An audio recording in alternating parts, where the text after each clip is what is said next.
The gluing, sanding, and painting is complete. I'm going to show you my completed EE-3 Blaster today on Darth Rage Reviews.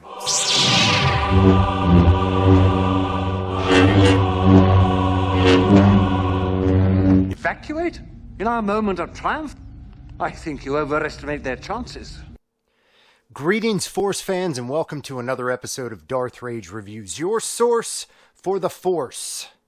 Guys, we are in the midst of giveaway season here at Darth Rage Reviews, so if you haven't subscribed, hit that subscribe button, as I'm giving away lightsabers galore. Lightsabers galore.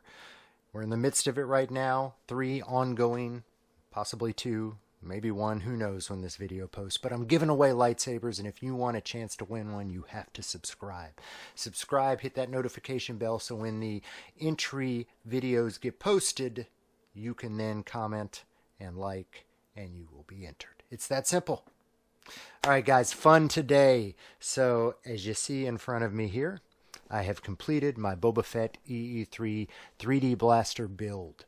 So for those of you that don't know, this came to me kind of as a gift, a belated gift from my late twin brother.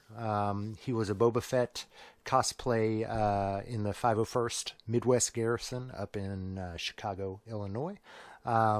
Passed away, and then recently going through some of his stuff that was at my parents' house, I found this 3D unfinished Boba Fett blaster.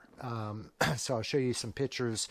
When I found it, it was in 3 pieces, still with some of the supports on it, so I had to kind of tear all that down, get it sanded, get it glued together.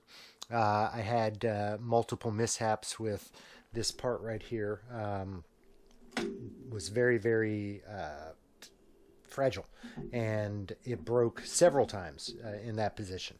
So I had to re-glue it, and then finally found this Fiberglass Resin, available at Home Depot, Walmart, any auto parts store.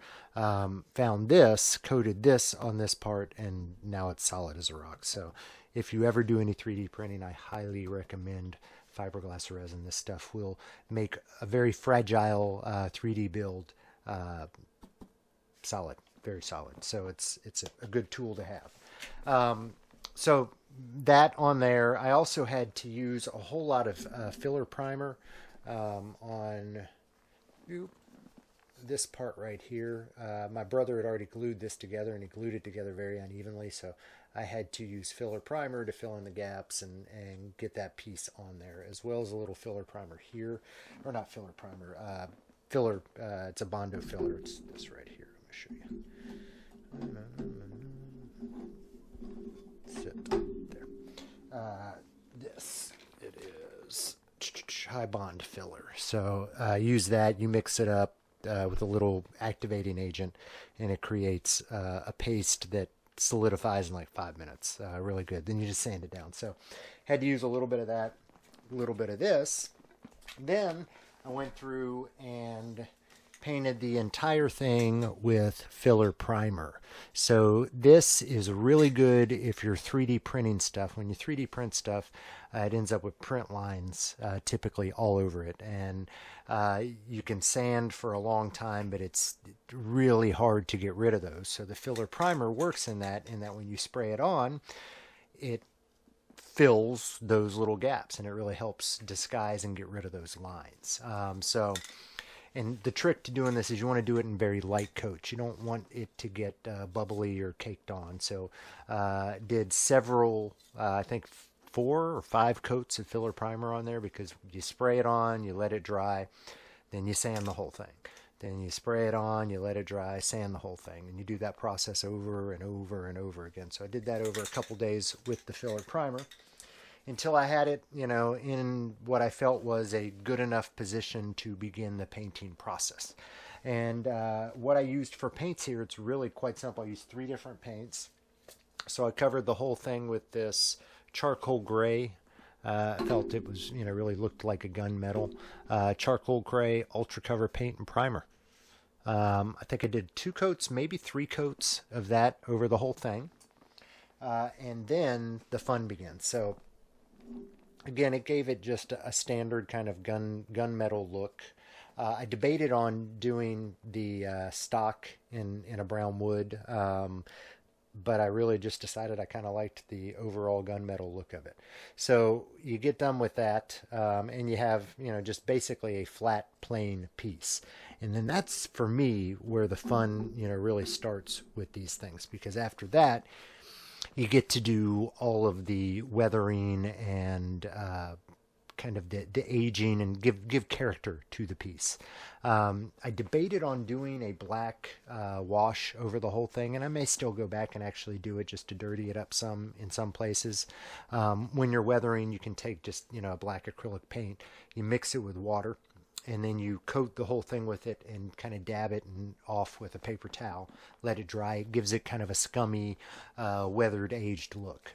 So I may go back and do that, but I primarily used two different paints. So I've got a acrylic silver chrome and a raw sienna. So sienna is the perfect rust color if you ever have a sienna.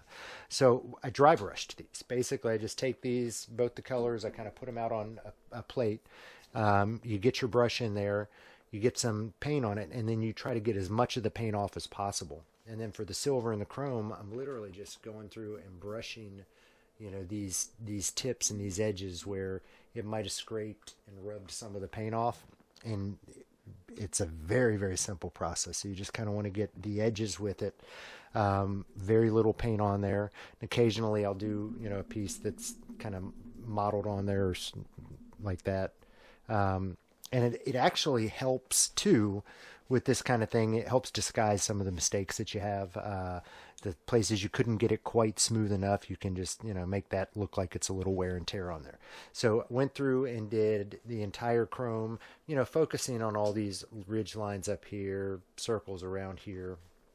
So I did the whole thing in that chrome, and then came through and I really wanted to rust it up. I wanted that kind of Return to the Jedi, dirty, deserty, just about to be eaten by a sarlacc look of this rifle. So that again came through and did the same thing, just a little thicker. So really primarily focusing on these areas in here, up here. I would take that and get a little bit on there and then just kind of dry brush it up. Same thing around in here. And it just added to that kind of weathered look of the gun. And I don't know, I just think I did a really good job. So it just feels, I don't know, it feels like a real gun now. It doesn't feel like a real gun, it's really light, but it looks like a real gun. So I'm very, very pleased with what I've got here. And I lucked into the fact that one of my saber stands actually holds it perfectly.